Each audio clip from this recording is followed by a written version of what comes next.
नमस्कार, कहा सही मरहबा, सत श्री अकाल। सबसे पहले मैं भगवान श्री काल के अवतार के चरणों में शत-शत प्रणाम करती हूँ और प्रणाम करती हूँ संत शिरोमणि सद्गुरु यूनुसल गौहर महाराज जी के चरणों में शत-शत प्रणाम करती हूँ। इस प्रोग्राम के स्टार्टिंग में मैं ब्यूटी रानी ढाका बांग्लादेश से अल्ट्रा टीवी के मंच से आप सभी का स्वागत करती हूँ। इस सत्य सनातन परिचर्चा प्रोग्राम में विषय गीता सुगीता।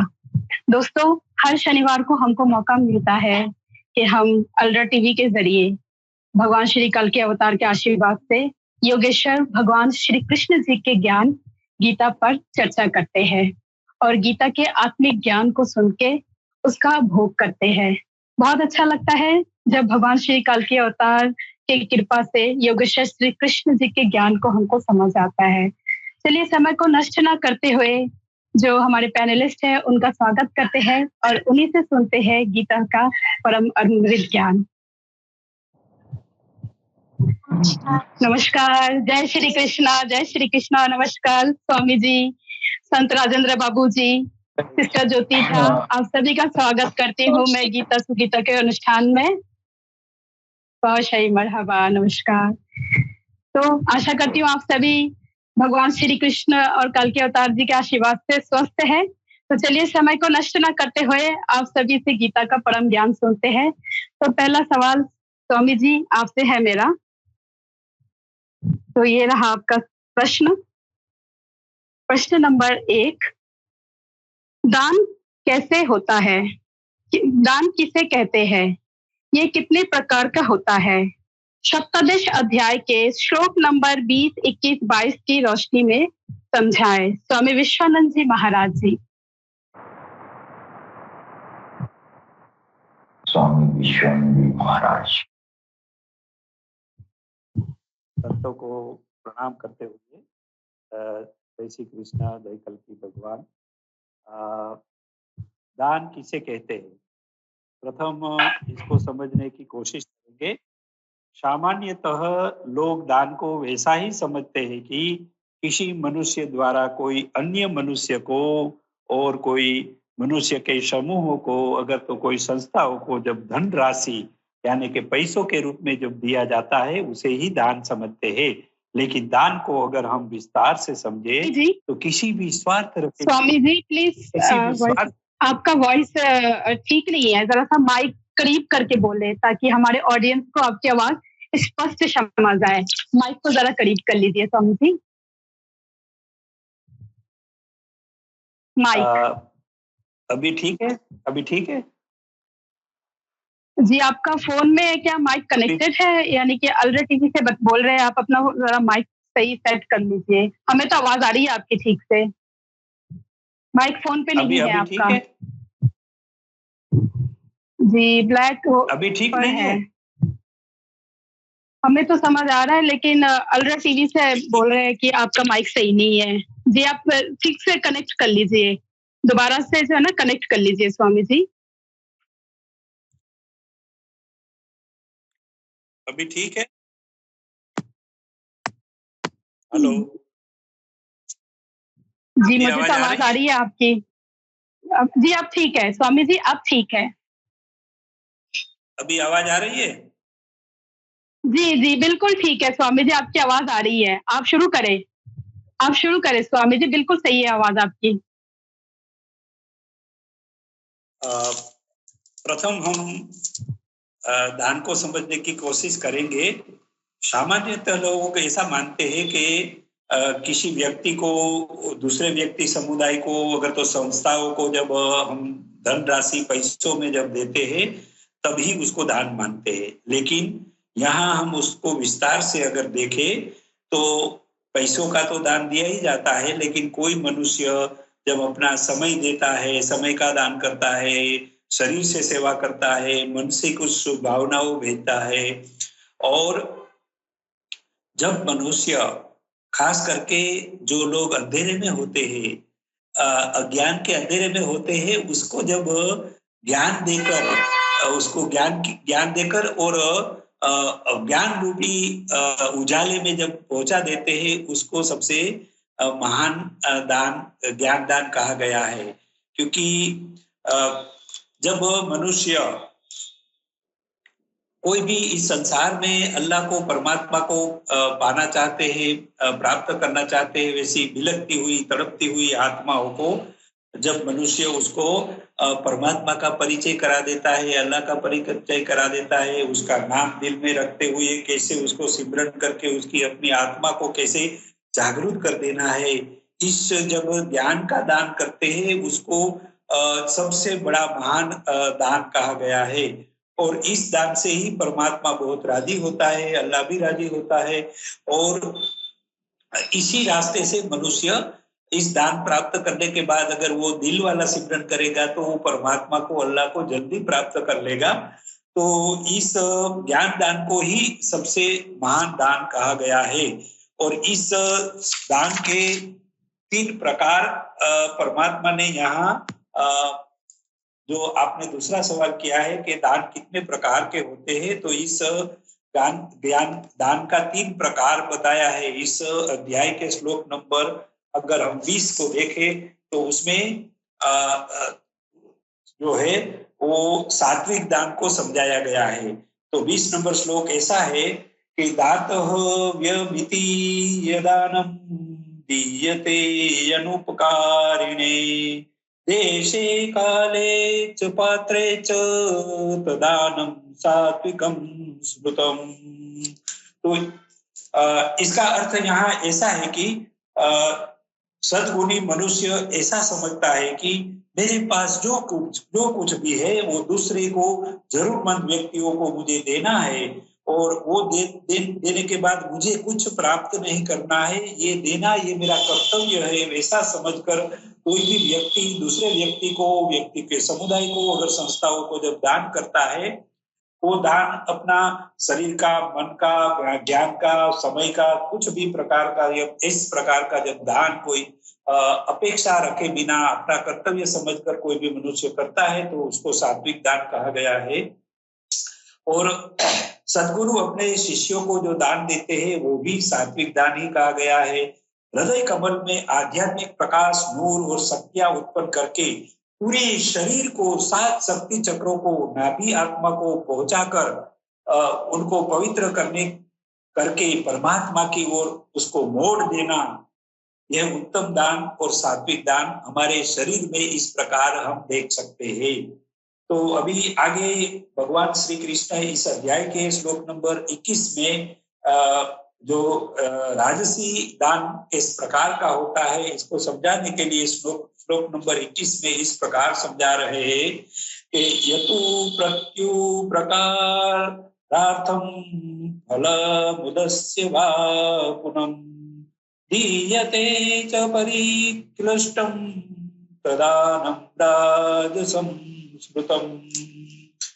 इसका अर्थ यह है कि मनुष्य केवल इस दुनिया की सुख सुविधा को ही अपना सब कुछ मान के, और बेशक मनुष्य जब उनको कुछ मिले तो दान करेगा, उसके बदले में कुछ मिले, वो बदले की भावना से जब मनुष्य अपना कुछ भी समय का, पैसा का जो भी दान करता है के बदले की भावना के साथ जब दान करता है तब उसको राजसी दान कहा गया है।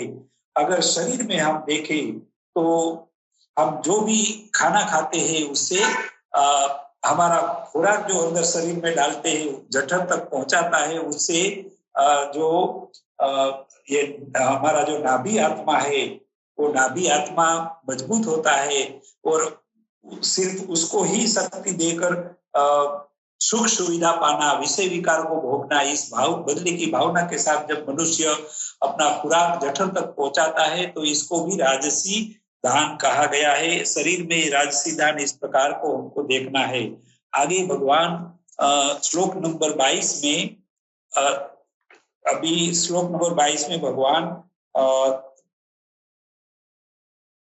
जो है श्लोक नंबर 22 में भगवान तामसी दान किसको कहा गया है उसको समझा रहे हैं। आदेश काले पद्यानम पात्रे पात्रेम्यच्च दीयते अत्सकृतमभ्यातं ततामसमुदारुदतम्। तो इसका अर्थ यह है कि कोई भी मनुष्य दूसरे का सम्मान सत्कार किए बिना तिरस्कार के भाव से अयोग्य समय पर कुपात्र को, जो लायक नहीं है वैसे व्यक्ति को जब कुछ देता है, चाहे धन हो, समय हो, अपना कुछ भी है, चीज वस्तु और सेवा प्रदान करता है, तो वैसे दान को तामसी दान कहा गया है।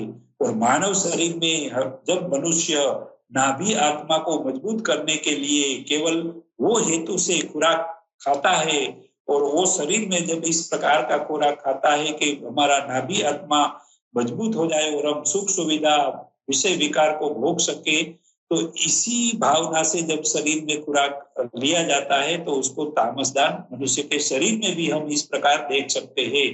तो इस 3 प्रकार के दान और ये मनुष्य करते हैं। तो जब मनुष्य सात्विक दान अपनी अपेक्षा के बिना करता है, वही सात्विक ज्ञान मनुष्य के जीवन में फलदायी होता है। इसको हम इस अध्याय के श्लोक नंबर 21-22 20-21-22 में हम इस प्रकार समझ भगवान भी समझा रहे हैं। जी दीदी। बहुत सुंदर तरीके से आपने हमें दान का मतलब और कितने प्रकार है वो समझाया है। बहुत बहुत शुक्रिया, बहुत धन्यवाद। अब जो हमारा नेक्स्ट क्वेश्चन है वो है सिस्टर ज्योति झा से। ओम शब्द की व्याख्या सप्तदश अध्याय के श्लोक नंबर 23-24 की रोशनी में करने की कृपा करें। सिस्टर ज्योति झा।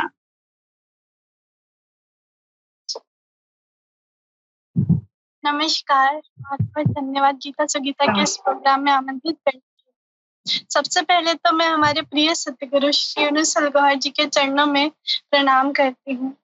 माँ भगवान कल्कि अवतार के आशीर्वाद से मैं गीता सुगीता प्रोग्राम में ओम शब्द की व्याख्या करने की कोशिश करती हूँ।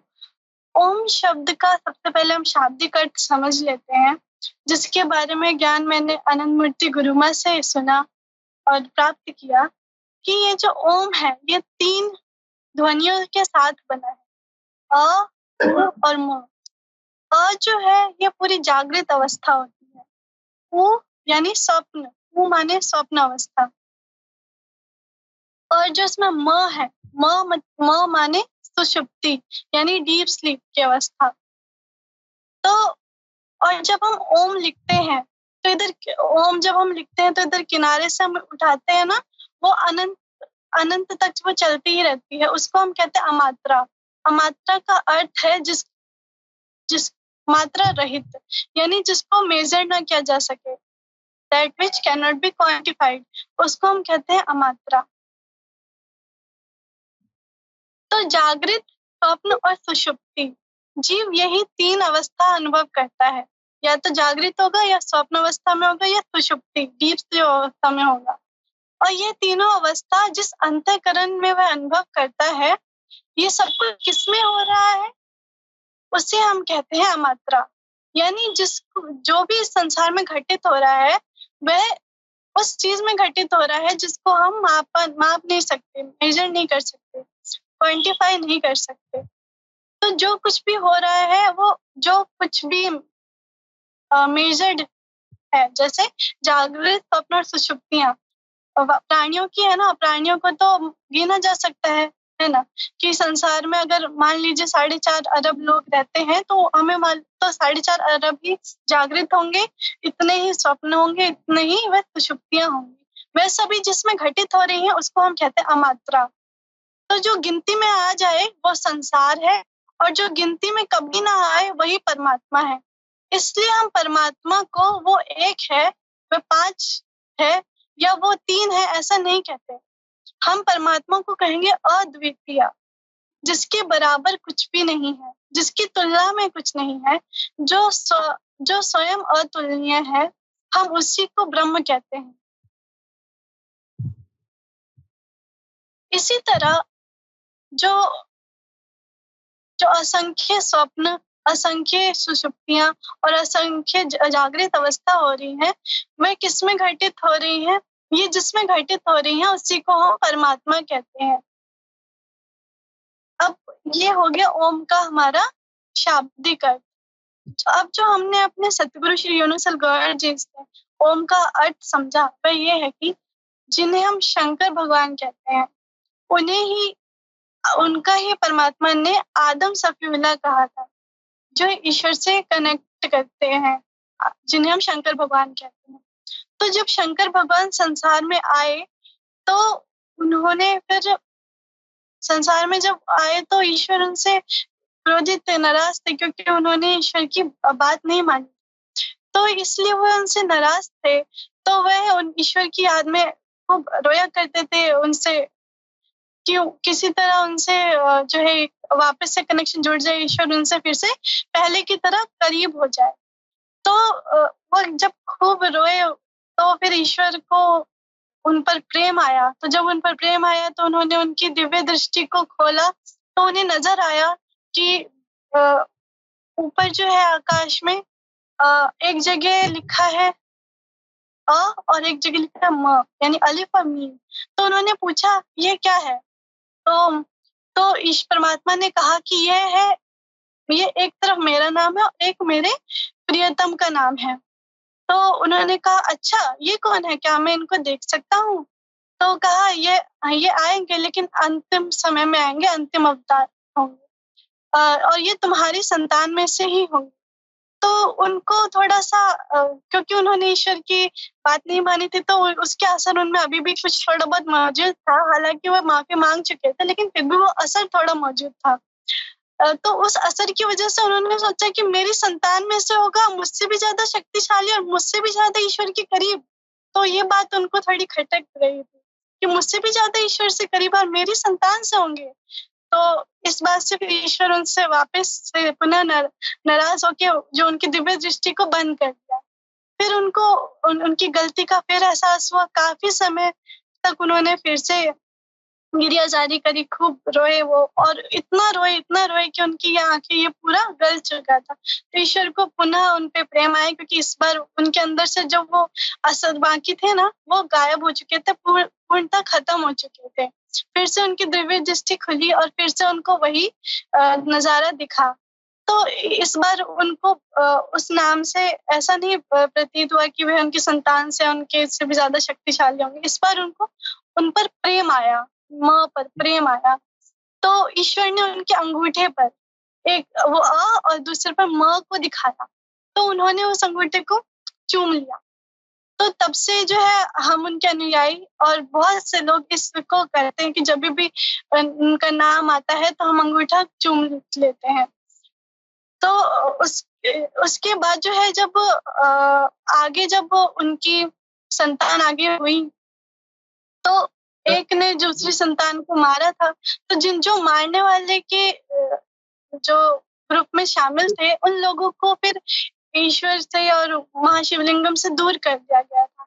तो वह बहुत रोते और कहते कि हमने तो कोई पाप नहीं किया था, आपकी संतान शंकर भगवान से प्रार्थना करते कि आपकी संतान ने किया था, हमने तो पाप नहीं किया, तो फिर हमें क्यों सजा मिल रही है, हमें क्यों अपने प्रभु से और महाशिवलिंगम से दूर कर दिया जा रहा है, हम पर कृपा करें। तो भगवान शंकर ने फिर उनको स्वप्न में दर्शन दिया और कहा कि मैं तुमको एक राज की बात बताता हूँ, तुम अब इस नाम का जो है भजन करो। अम अम तो ये अम ये करके ओम बन गया। तो तब से वे इस शब्द का जो है भजन करते। तो ये ओम के भजन से बहुत से लाभ होते हैं। हम अगर इंटरनेट पर भी देखें तो बहुत सी जो है स्पिरिचुअल हीलिंग भी ओम से की जाती है। तो इस ओम में परमात्मा का नाम छुपा हुआ है, ब्रह्म का नाम। जैसे अभी आनंद मूर्ति गुरु माँ की व्याख्या में भी हमने सुना कि इस ओम में जो अमात्रा है वो परमात्मा की तरफ इशारा करती है और बाकी सब जो हो रहा है वो इस अमात्रा में ही घटित हो रहा है। इस संसार में जो कुछ है वो सिर्फ इस अमात्रा से ही निकला है। तो इधर जो है योगेश्वर श्री कृष्ण ने भी कहा कि ओम, तत् और सत ऐसे 3 प्रकार का नाम है। कहा ब्राह्मणः निर्देशः स्मृतः, अर्थात ब्रह्मा का निर्देश कराता है, स्मृति दिलाता है। यानी ओम जो है वो ब्रह्मा का निर्देश, ब्रह्मा की तरफ निर्देश कराता है, ब्रह्मा की स्मृति दिलाता है, संकेत करता है और ब्रह्मा का परिचायक है। उसी से पूर्व में यानी पहले ब्राह्मण वेद और यज्ञादि रचे गए थे। अर्थात ब्राह्मण, यज्ञ, वेद ओम से पैदा होते हैं। यानी जब हम ओम का उच्चारण करते हैं तभी हम ब्राह्मण बनते हैं। उससे पहले ब्राह्मण के परिवार में जन्म लेकर हम ब्राह्मण नहीं बनते। जब ओम हमारे हृदय में जागृत होगा, जब ओम का बीज हमारे हृदय में सतगुरु की नजर से जब उसमें जाएगा और उसमें से जब फल निकलेगा, उससे जो हमारे हृदय कवल से जब दूसरी आत्माएं निकलेंगे और वो पवित्र होगा, तब हम ब्राह्मण कहलाएंगे। उससे पहले हम ब्राह्मण नहीं होते। तो ये सब जो है ओम से ही पैदा होते हैं। ओम के सतत चिंतन से ही इनकी उत्पत्ति होती है और कोई तरीका नहीं है। इसलिए ब्रह्मा का कथन करने वाले पुरुषों की शास्त्र विधि से नियत की हुई यज्ञ, दान, तप, क्रियाएं निरंतर ओम इसका नाम का उच्चारण करके ही की जाती है, जिससे उस ब्रह्मा का स्मरण हो जाए। यानी ओम के चिंतन करने से ही उस ब्रह्मा का स्मरण होता है और इसी से है ब्राह्मण बनते हैं और वेद भी इसी से ही आते हैं। नमस्कार। थैंक यू, बहुत शुक्रिया। उत्तम, बहुत खूबसूरत तरीके से जो है ना ज्योति, सिस्टर ज्योति, आपने ओम शब्द की व्याख्या की। बहुत अच्छा लगा मन को।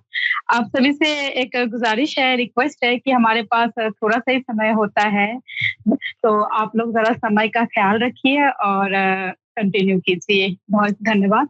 अब जो तीसरा प्रश्न है वो है संत राजेंद्र निगम बाबूजी से। सत्य का क्या तात्पर्य है? गीता जी के सप्तदश अध्याय के श्लोक नंबर 25 से 28 की रोशनी में व्याख्या करें। संत राजेंद्र बाबूजी।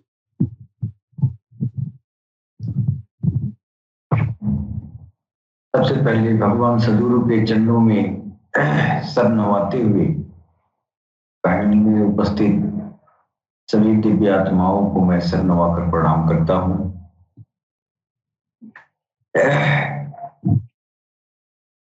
हमारी बहन ने इतनी अच्छी बात की है कि तबीयत खुश हो गया है और इनकी बातों से इतनी प्रसन्नता हो रही है।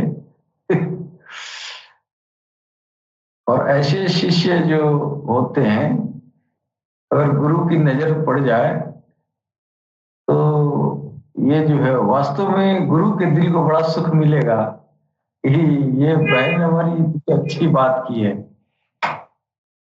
ऐसे शिष्यों से गुरु बड़ा प्रसन्न रहता है और बड़ी भाग्यशाली है हमारी बहन ज्योति कि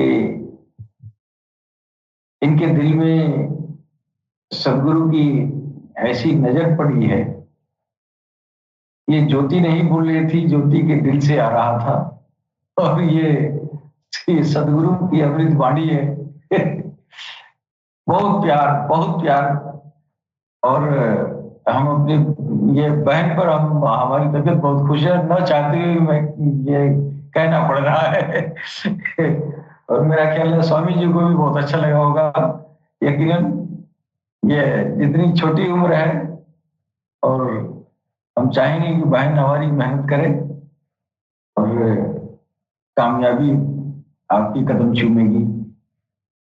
तो बहन ने हमारी जो सवाल की है ओम तत्व, ये तत्व और सत्य के बारे में जरा फिर से जरा सवाल पढ़िए। तत्व और सत्य क्या बोली है? जी, एक नंबर। तत्व सत्य क्या तात्पर्य है? जी, क्या तात्पर्य है? गीता के सप्तदश अध्याय की श्लोक नंबर 25 से 28 की रोशनी में व्याख्या करें। ये ओम तत्व सत्य 3 शब्द है। तो ओम का तो व्याख्या तो बहन ने हमारी की है, बहुत अच्छा व्याख्या की है। और ओम का जहाँ उच्चारण होता है, जहाँ इसका जिक्र होता है, ये सर्वविदित है, सारी दुनिया जानती है कि उस परमपिता परमेश्वर की तरफ इशारा है। और मंत्रों का जो है जितने भी भगवत मंत्र हैं या भगवत पूजा अनुष्ठान जो भी होता है भगवान के रास्ते में, तो इस पवित्र ओम से शुरुआत होती है। तो वास्तव में ओम एक बहुत व्यापकतम ये जो है शब्दावली है, बहुत ही व्यापक चीज है। तो ये जाहिर है कि सारी दुनिया जानती है कि ईश्वर की तरफ इशारा है। और ये तत्व और सत्य दो शब्द और जुड़े हैं।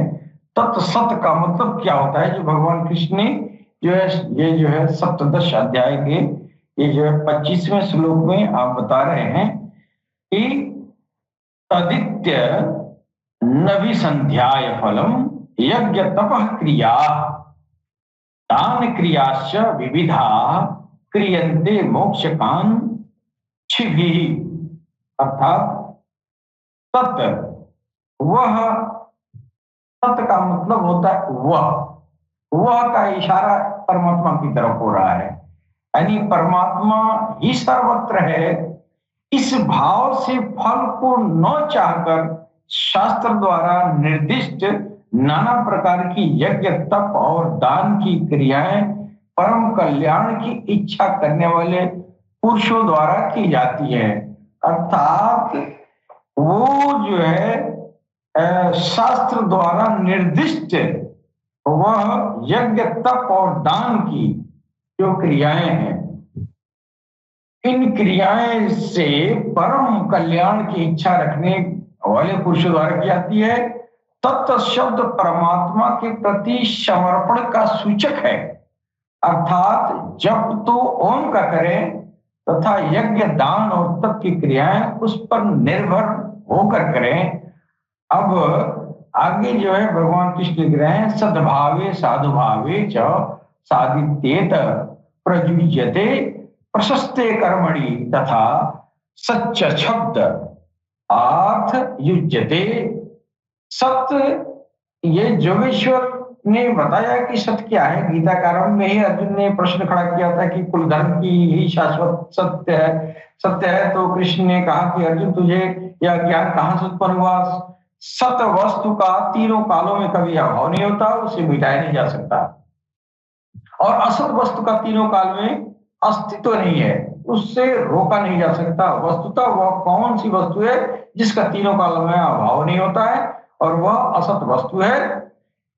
वह असत वस्तु है क्या जिसका अस्तित्व नहीं है? तो बताया यह आत्मा ही सत्य है और भूतादिकों के समस्त शरीर नाशवान है।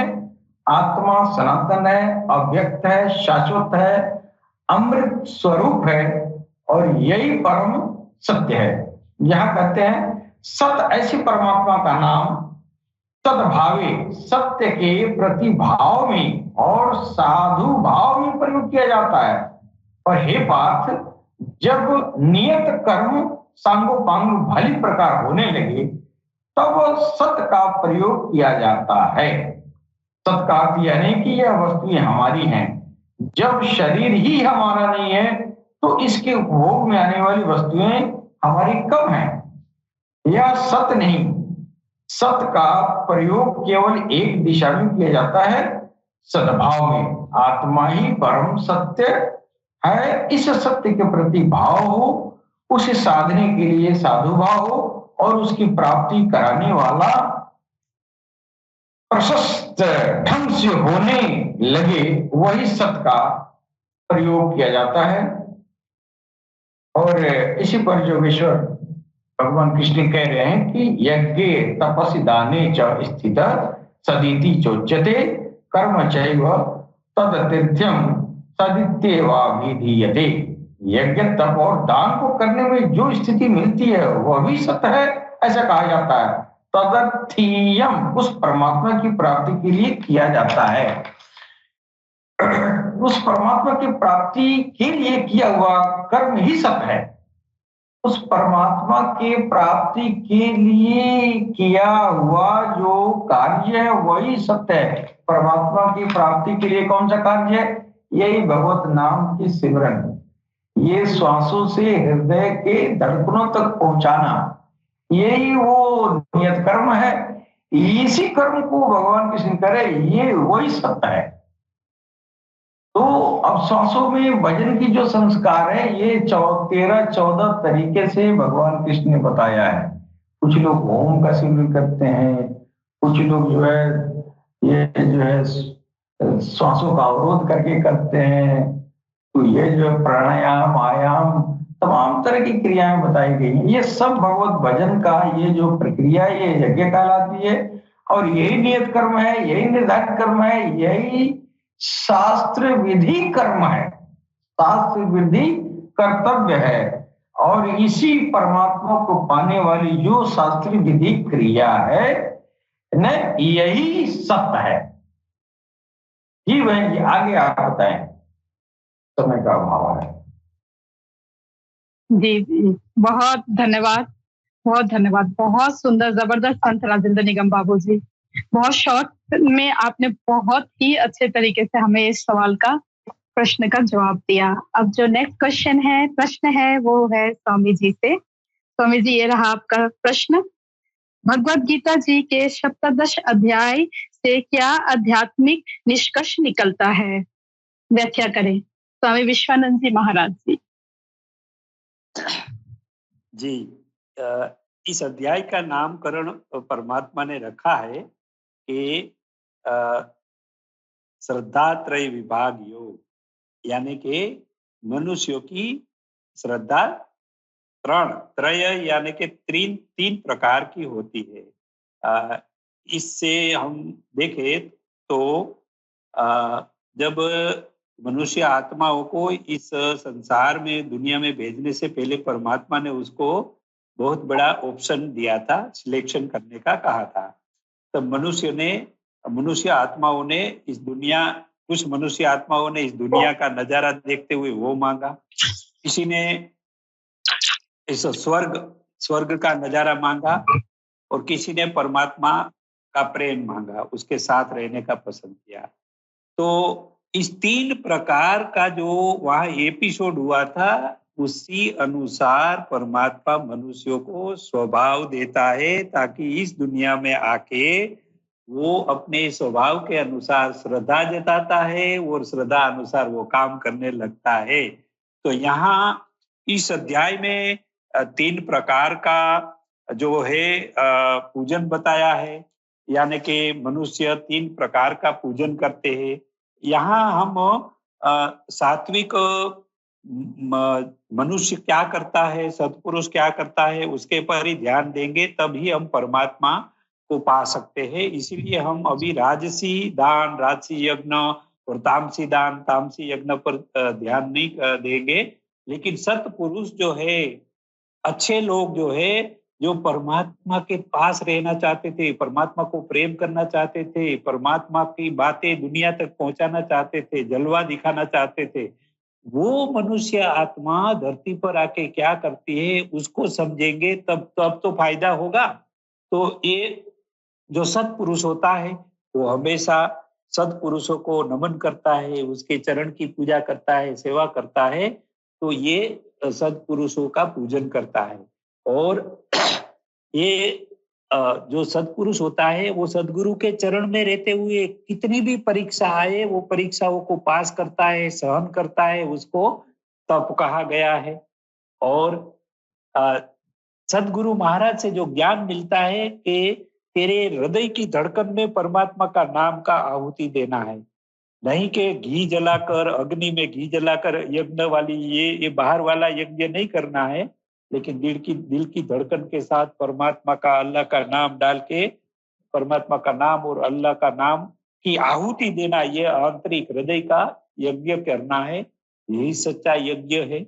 यही यज्ञ करेंगे तब तो हमारी आत्मा हृदय में प्रकाश, नूर, शक्तियां उत्पन्न होगी, उससे हमारी आत्मा की ज्योत जलेगी, तभी तो हमारी आत्मा परमात्मा की दुनिया तक उड़ान भरने लायक बनेगी।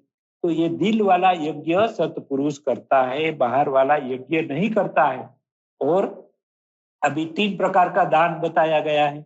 तो जो सत्पुरुष होता है वो तड़पती हुई, बिलकती हुई आत्माओं को उसके सदगुरु महाराज ने जो समझाया है, वो ही ज्ञान, वही यज्ञ, वही तप, यही सिखाता है। तो ये बिलकती हुई, तड़पती हुई आत्मा को सच्चा ज्ञान, सच्चा तरीका, दिल वाली तालीम, दिल वाला यज्ञ सिखाता है। और ये सब जो जब वो करने जाता है, अपना समय देता है, तो समय का दान हो जाता है। और जब ये ज्ञान दान देता है तो ये ज्ञान दान श्रेष्ठ दान कहा गया है। तो ये सत्पुरुषों का दान है। दूसरे को ज्ञान देकर परमात्मा की ओर मोड़ देना और दिल वाली जो यज्ञ है उस यज्ञ में मोड़ देना, तो ये सच्चा दान है। तो ये दान जब करेंगे तब तो परमात्मा राजी होगा। और गीता में भी कहा है कि जो मनुष्य मेरा परिचय देगा, मेरा ज्ञान मेरे तरफ आने के लिए कोई भी मनुष्य को जब वो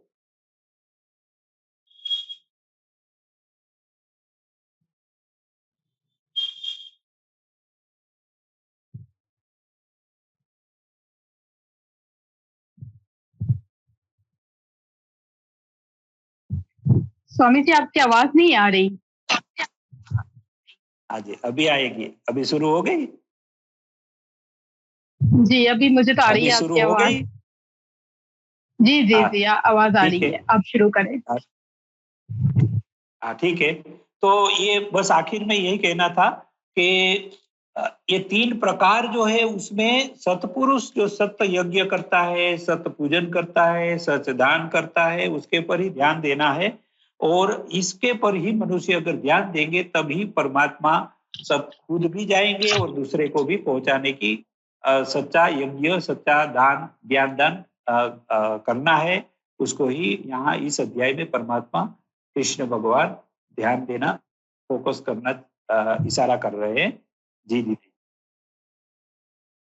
बहुत धन्यवाद। श्रीमद् भगवद गीता का जो ये अध्याय आपने व्याख्या की है बहुत ही सुंदर लगा, मन को बहुत अच्छा लगा स्वामी जी, बहुत धन्यवाद।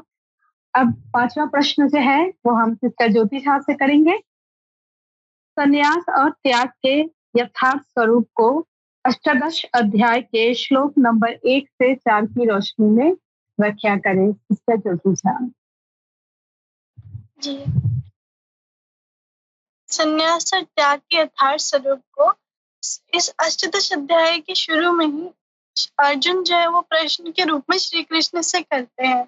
वे कहते हैं कि हे महाभाव, हे हृदय के सर्वस्व, मैं संन्यास और त्याग के यथार्थ रूप को पृथक पृथक जानना चाहता हूँ। जैसा पिछले अध्याय में हमने अनेक प्रकरणों जैसे आहार, तप, यज्ञ, दान तथा श्रद्धा का विभाजन सुनकर अर्जुन ने स्वयं एक प्रश्न रखा कि त्याग और संन्यास को भी विभाग सहित बताए। इस पर योगेश्वर श्री कृष्ण ने कहा कि श्री कृष्ण ने 4 प्रचलित मतों का उल्लेख किया कि काम में कर्मों का त्याग, दूसरा संपूर्ण कर्म फलों का त्याग, तीसरा दोष युक्त होने के कारण सभी कर्मों का त्याग और चौथा मत, दान और तप त्यागने योग्य नहीं है। ये चारों मत हैं। उनमें से एक मत को अपनी सहमति प्रकट करते हुए कहा, अर्जुन, मेरा भी यह निश्चित किया हुआ मत है कि यज्ञ, दान और तप रूप क्रिया त्यागने योग्य नहीं है। इससे सिद्ध है कि कृष्ण काल में भी कई मत प्रचलित थे जिसमें एक यथार्थ था। उस काल में भी कई मत थे, आज भी है। महापुरुष जब दुनिया में आता है तो कई मतांतरों में से कल्याणकारी मत को निकालकर सामने खड़ा कर देता है। प्रत्येक महापुरुष ने यही किया, श्री कृष्ण ने भी यही किया और सरकार गोरक्षाई महाभगवान कल्कि अवतार ने भी यही किया। उन्होंने कोई नया मार्ग नहीं बताया, बल्कि प्रचलित कई मतों के बीच सत्य को समर्थन देकर उसे स्पष्ट कर दिया कि ईश्वर को खोजने के रास्ते कई हैं। एक तो धर्म के अलग अलग रास्ते हैं कि आप धर्म के पथ पर चलकर कोई नमाज के जरिए, कोई पूजा पाठ के जरिए, कोई तीर्थ यात्रा करके, तो कोई तप करके, कोई जंगल में एक टांग पे खड़ा होके, कोई भूखा रह करके कोशिश करते हैं अपने अपने तरीके से कि ईश्वर को प्राप्त कर ले, लेकिन ईश्वर किसी को मिलता नहीं। जो इसका यथार्थ रूप है ईश्वर को पाने का, वो है हृदय का रास्ता। यानी जो भी संत आए दुनिया में, उन्होंने यही कहा कि ईश्वर ना मंदिर में मिलता है, ना मस्जिद में, ना गिरजा घरों में मिलता है। ईश्वर को प्राप्त करने का रास्ता आपके हृदय से शुरू होता है और यही हृदय का रास्ता महाभगवान कल्कि अवतार सरकार गोहर शाही ने हमको दिखाया और हमारे हृदय को ईश्वर के पवित्र नाम से जागृत किया और इसमें किसी तरह का कोई धर्म परिवर्तन नहीं कराया। आप ईश्वर के जिस नाम को आप पसंद करते हैं, आप जिस धर्म में रहते हैं, ईश्वर के उस धर्म में रहते हुए ईश्वर के नाम को आप अपने हृदय में बसाकर ईश्वर को प्राप्त करें। यहाँ पर जो सरकार घोषणाएं हृदय कवल की जो ज्ञान था वो शुरू से चला आ रहा है, लेकिन जिस तरह से सरकार ने इसको बांटा है वैसा कभी किसी ने नहीं किया कि बगैर किसी शर्त के, बगैर कुछ कहीं गए, बगैर कुछ दिए, कोई गुरु दक्षिणा नहीं है। यहाँ सिर्फ कृपा ही कृपा है। तो ये हमारे सरकार घोषाही ने इस हृदय कवल के जो ज्ञान है इसको प्रचलित किया और इसी को उजागर करके हम सभी को ईश्वर पथ पर सीधा सीधा चलाया, ना कि लंबे रास्ते से घुमा फिरा कर ले गए। धन्यवाद। बहुत बहुत धन्यवाद ज्योति। आपने भगवत गीता के ज्ञान और सरकार गौहर शाही जी काल के अवतार का ज्ञान जो एक ही है, और कितने सुंदर तरीके से सरकार बगैर शब्द की ये चीज सबको दे रहे हैं, बहुत सुंदर तरीके से व्याख्या की। बहुत धन्यवाद। और आज का हमारा अंतिम प्रश्न है जो है वो है राजेंद्र बाबू जी के लिए। तो राजेंद्र बाबू, ये रहा आपका सवाल। भगवत गीता जी के अनुसार कौन से कर्म त्याग योगी नहीं है? अष्टादश अध्याय के श्लोक नंबर 5, 6, 7 की रोशनी में समझाए संत राजेंद्र निगम बाबू जी महाराज।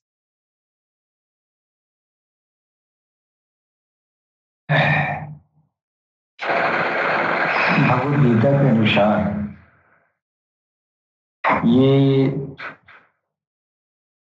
3 कर्म ऐसे हैं जिसको त्याग नहीं किया सकता। हालांकि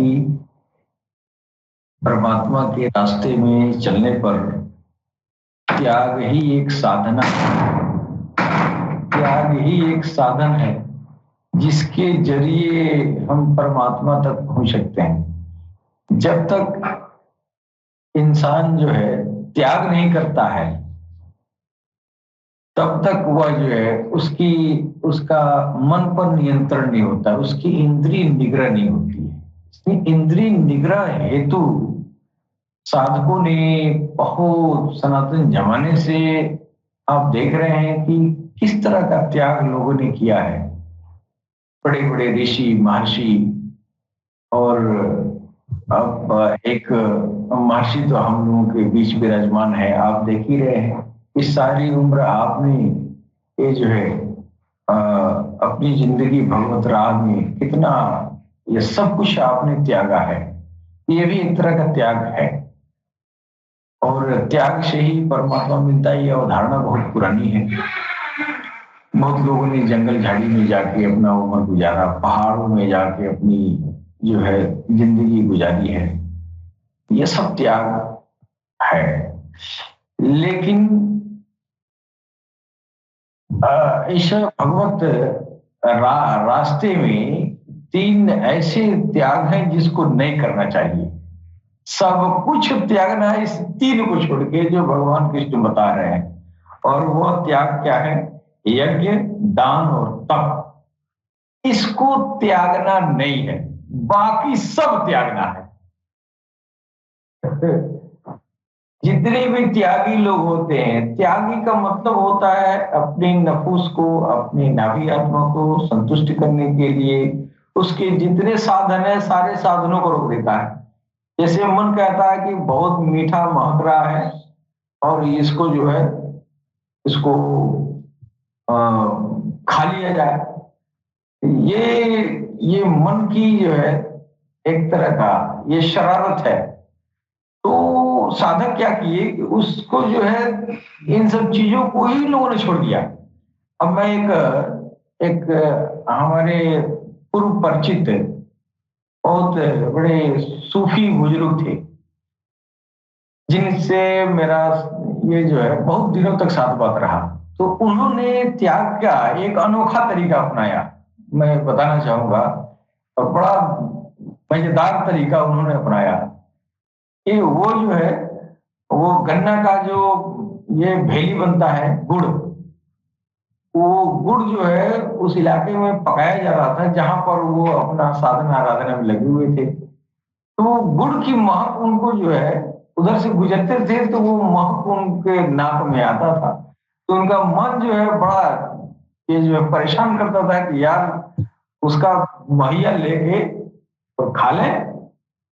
अब वो जो है 2 दिन 3 दिन देखे और वो शायद मांगे भी, लोगों ने दिया भी, लेकिन मन उनका नहीं माना। मन तो रोज करता था कि ये इतना महक रहा है, इसको खा ले। उन्होंने एक दिन जो है एक त्याग का अनोखा रास्ता अपनाया। उधर से गुजरे, जो उनका मन कहा कि हम जो है फिर आज खाएंगे हम गुड़ का महिया। नहीं, वो माल्ट होता है, पहले माल्ट बनता है तब भेली बनता है। तो माल्ट जो है खूब खौल रहा था आग में, और बिना खेत वाले से पूछे, बिना करा वाले से पूछे गए और हाथ डाल के, हाथ से निकाल के जुबान पे डाल दिए। हाथ भी जला, मुंह भी जला। और उसके बाद से वह कहते हुए ये जा रहे हैं कि खाओ मीठा, खाओ मीठा, कितना खाओगे, खाओ मीठा, मजा आया ना, खाओ। तो लोगों ने कितना बेहतरीन ये जो है तरीका अपनाया। ये सब त्याग है, और साधना के रास्ते में सब कुछ त्याग। अब नाम क्या रखा जाए, बस ये जो है यज्ञ दान तप के अलावा सब त्यागे करना है। तो भगवान कृष्ण जो है कह रहे हैं सब त्याग करो, लेकिन ये त्याग नहीं करना है यज्ञ। यज्ञ क्या है? अभी तो स्वामी जी बताए हैं कि वही यज्ञ जो है सांसों की माला है, धड़कनों में भगवान के नाम का संस्कार का उतरना है। तो भगवान श्री कृष्ण कह रहे हैं कि इस काम को मत छोड़ना, सब त्याग देना। ये त्यागने वाला चीज नहीं है, इसको त्यागोगे तो वो त्याग देगा। यानी इसको नहीं त्यागना है। कौन सा चीज? वो नियत कर्म जो शास्त्रोक्त है, जो शास्त्र विधि से जो बताया गया है। आपको मालूम है कि अध्याय 4 में ये विधि बताई गई है, 17-18 तरह की विधि बताई गई है। तो वो विधि, जिस विधि से यज्ञ क्रिया संपन्न होती है, यो उस यज्ञ क्रिया को कह रहे हैं कि यह यज्ञ तुमको नहीं छोड़ना है, बाकी सब छोड़ना है। और दूसरे नंबर का कौन सा रोके हैं? दान। अभी आपने भगवान सदगुरु सैयदी जौहर की ये जो है बुखारी बिंदु से आपने सुना होगा, अभी हाल ही में सरकार ने फरमाया है कि ईसा मसीह के जो है एक बार जो है शैतान से सामना हो गया है। ईसा मसीह ने पूछा कि अच्छा बताओ, ये जो है तुम्हारा सबसे बड़ा दोस्त कौन है?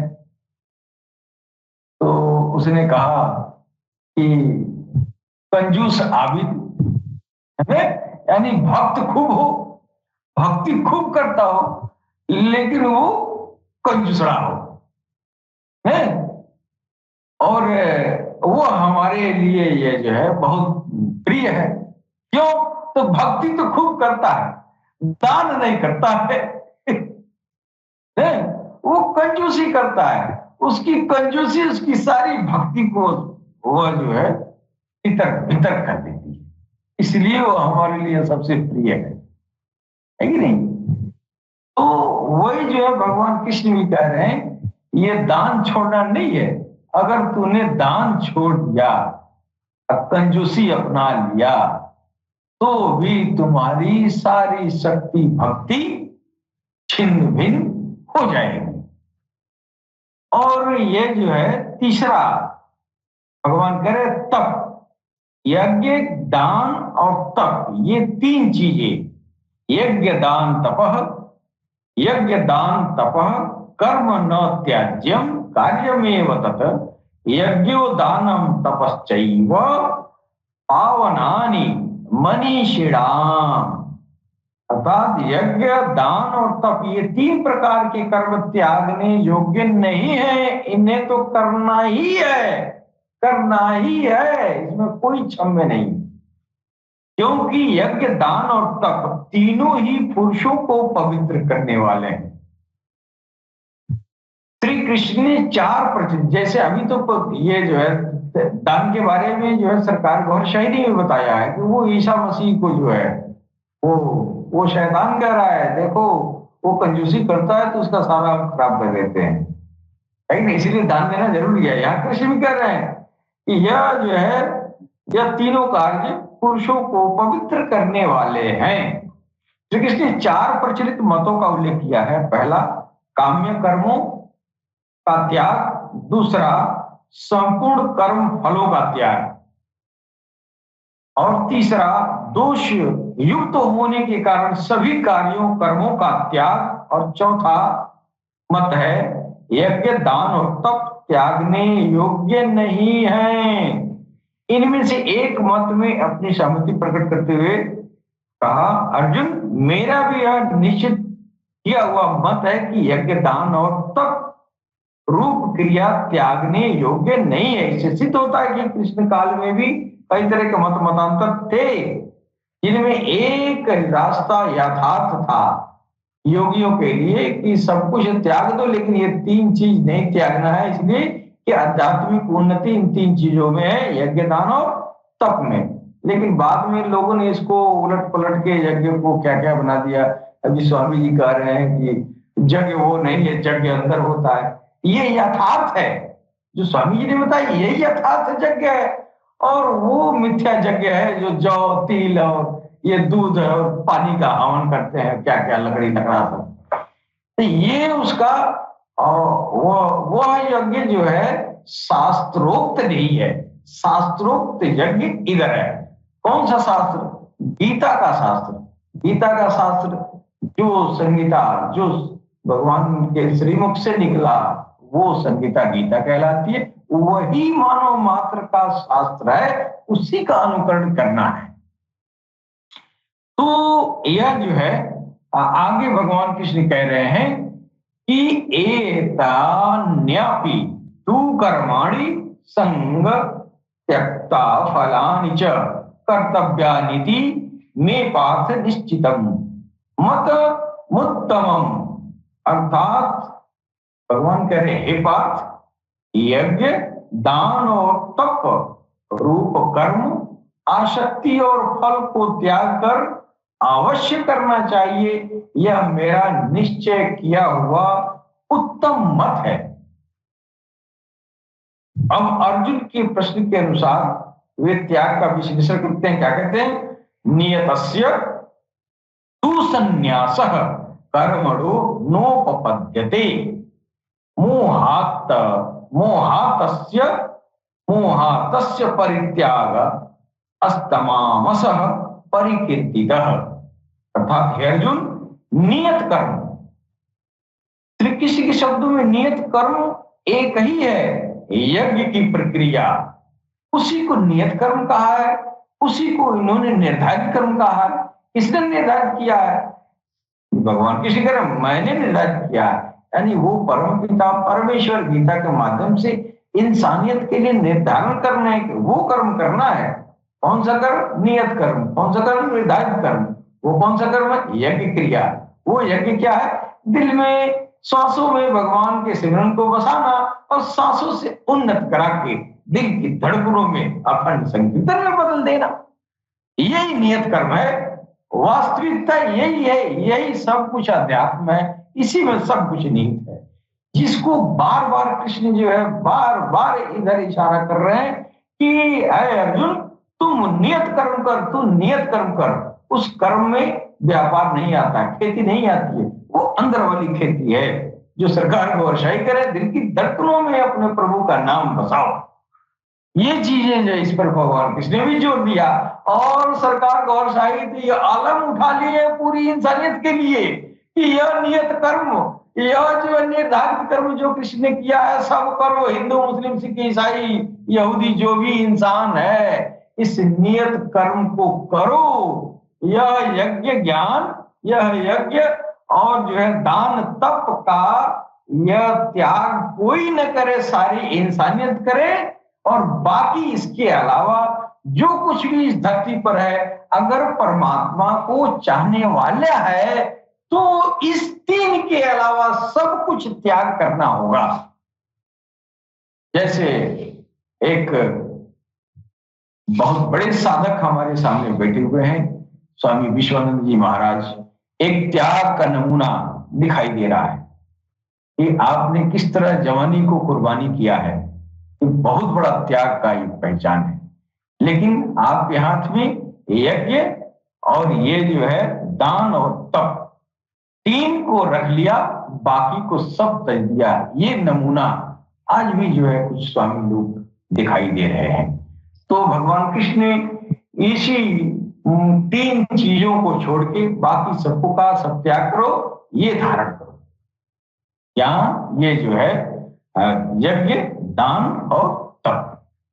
बहन जी, इसके साथ ही हम अपने वाणी पर विराम देंगे। सलाम, नमस्ते, सत श्री अकाल। तो अशय मरबा घड़ी इशारा कर रही है और नहीं तो और कुछ चर्चा किया गया होगा। ठीक है जी जी बहुत शुक्रिया, धन्यवाद राजेंद्र निगम बाबू जी। बहुत जबरदस्त तरीके से आपने सवाल का, प्रश्न का उत्तर दिया।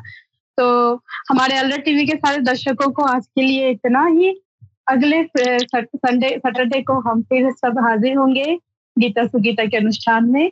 बहुत ही मरहबा, नमस्कार, जय श्री कृष्णा, जय श्री कल की अवतार। जय श्री कृष्णा, जय श्री कल की अवतार।